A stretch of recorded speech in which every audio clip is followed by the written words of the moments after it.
Ganda. Bumili tayo ng mga blouse.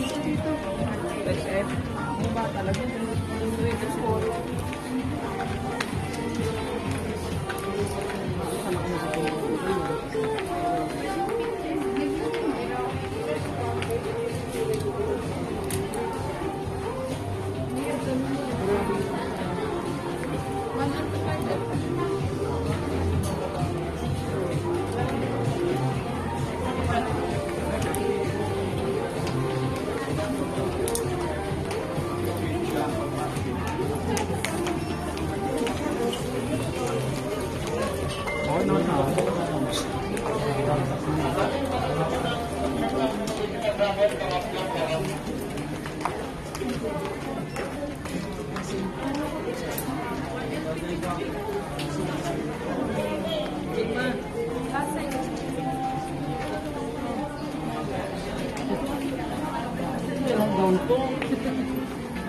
Ang sabi ni Ma'am Claire, ang down yung diretso.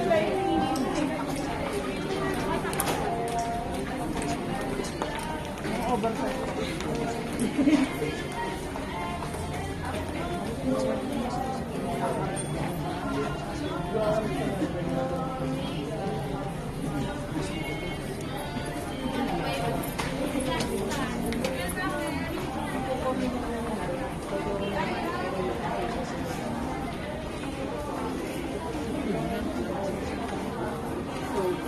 Kasi lang sa'yo.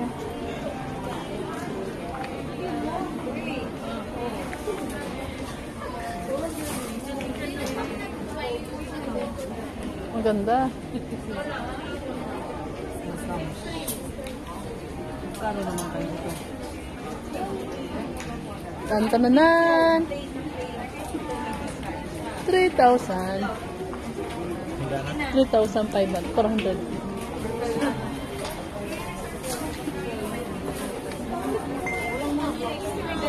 Madami? Ayaw mo lang? Dahil blouse lang. Ayan o, gawin malaki. Pantulog yan.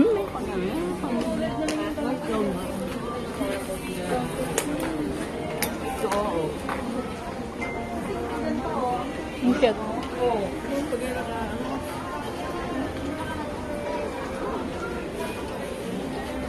Balik na lang tayo dito.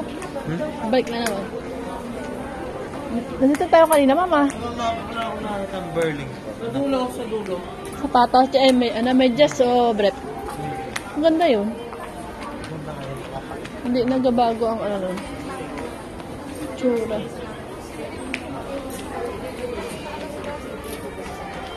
Pero kung mga toys,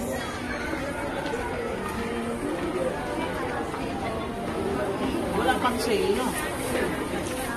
So, ano lang. 10% discount.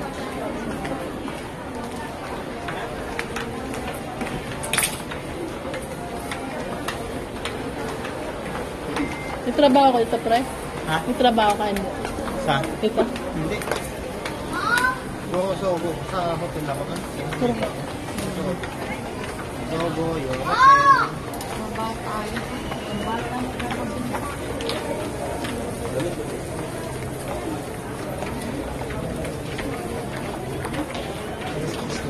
Ito mga simpleng damit. Pero class.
Good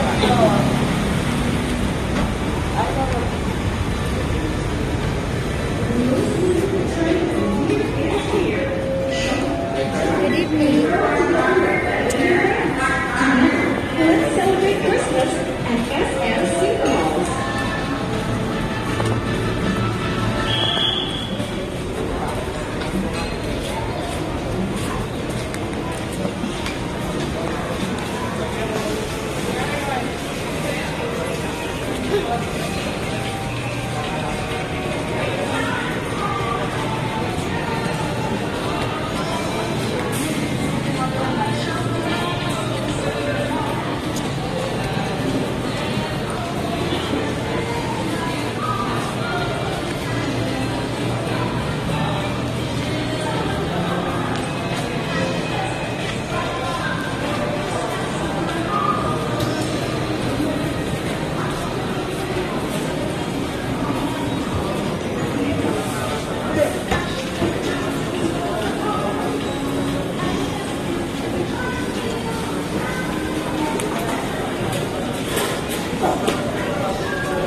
meron po tayong mas malawak yung loss cover kumpara po dun sa nagbabayad. So ngayon, kayo naman po ay may RSPSA, libre po ang insurance. Kapag nasira po yan ng pest and diseases, magiging cover po niya yung kayo po ay makakling. Compare po pag hindi kayo RSPSA, wala kayong RSPSA staff, kapag magbabayad po kayo ng premium sa PCIC, limited lang po yung binabayaran na katulad na lang ng pest and diseases. Kapag halimbawa po yung onion, ay nasira po siya ng harabas, at trapnose, hindi po yung babayaran. Compare kapag kayo po ay RSPSA, Sir, ingat po. pati natural Sir, salamat po sa lahat, ha? pest and diseases, Sir, ay kasama ingat po. po sa babayaran ng PCIC. So sa 10% na yan, kadalasan po kasi dito sa atin, hinihintay pa po nilang mag-total loss yung kanilang sibuyas bago nag-report. So sa amin naman po, kapag 11% pataas, pwede na po kayong mag-report. No? Yan po yung nagiging problema namin dito sa kasi halimbawa po ay yung farmer hindi masyadong nakakapunta sa kanilang bukid. Nasira na, halimbawa ay nasira ngayon. Halimbawa ngayon po, nasira nung last month pa, tapos aanihin na pala, hindi na po yun mababayaran. Kailangan po may 10 days before harvest po tayo. No?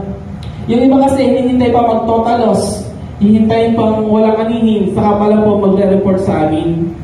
So dito po sa atin ngayon, sa policy po kasi, basta may 11% na nasira ang inyong sibuyas, ay pwede na po kayong mag-report. So halimbawa nahihiya po kayo sa PCIC, ginawa nyong pwede nyo naman pong gawing 20% or 50% lang. Halimbawa, aanihin nyo na lang, nasira pa ulit ng natural calamities. Doon po, pwede pa rin po kayo mag-report. No? Ibig sabihin, may 2 report tayo sa isang taniman. No? Halimbawa, nakapag-report na ng pest and diseases, aanihin na lang, nasira pa po ng bagyo, pwede naman po tayo mag-report agad. Mag-report ulit. Kaya yung 100%, huwag po natin muna ilalagay. Kung ano po yung actual, yun lang po yung ilalagay natin. Next one. Yan.